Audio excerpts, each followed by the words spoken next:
Hello Toastmasters, my name is James Burke and I'm the current Area Governor for Area 53 in Division B in District 71. That's the UK and Ireland. And I've been Treasurer at Epsom Speakers Club for at least 3 years now. So I'm here to give you my top 10 tips on how to be a top Toastmasters Treasurer. Tip number 1, make sure you get your bank mandate sorted as soon as possible. This can take a long time to get sorted, believe me, it took months for some times when I was doing it. So make sure you talk to your committee members as soon as possible, work out who is going to have signing authority on your account and then get the information processed with your bank. Tip 2, make sure you work out a realistic budget for your club for the year. You can do this with the help of the outgoing treasurer. Your main income will be the dues that Toastmasters pay to you to be a member of your club. Your two main expenditures will be the dues that you as a club pay to Toastmasters International, and also venue hire if you're not lucky enough to get that for free. You will also have some small other expenses as well. You then need to compare how much income you're expecting to get with the amount you're expecting to spend.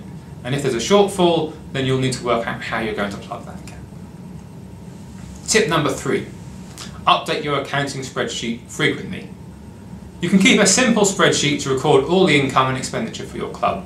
This doesn't need to be too complicated, but make sure you keep it updated on a regular basis so everything is fresh in your mind at the time. If you leave it until you have to draft the accounts at the end of the year, you could have 10 or 11 months worth of data in there and you won't be able to remember all the income and outgo, and you'll find it difficult to reconcile the accounts. So I suggest you do it monthly if you can. Tip number 4, make sure you keep membership forms on hand with you whenever you're at a meeting, and also have details of the costs for members to join the club as well. That way, when you have guests inquiring about joining, you can give them the information on the night and they may even sign up. Tip number 5, start your renewals early. As Treasurer, you have to organise renewals twice a year. First time by the end of September and the second time by the end of March.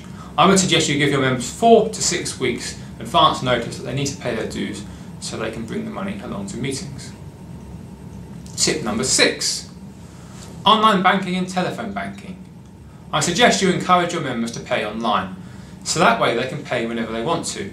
If they have to bring cash or cheque along to a Toastmasters meeting, they may forget and you only have a couple of meetings a month, say. Whereas with online, they can pay whenever they want to. Some clubs also get their members to fill out standing order forms, so you can just take the money every 6 months. Tip number 7, make sure you get online if you can. And by that I mean, if your club's bank account will give you online access to review your bank statements, then I suggest you do that so you can keep track of money. Remember, you're a not-for-profit organisation, so therefore you're not going to have a great deal of free cash flow. Tip number 8, be efficient in claiming back your expenses.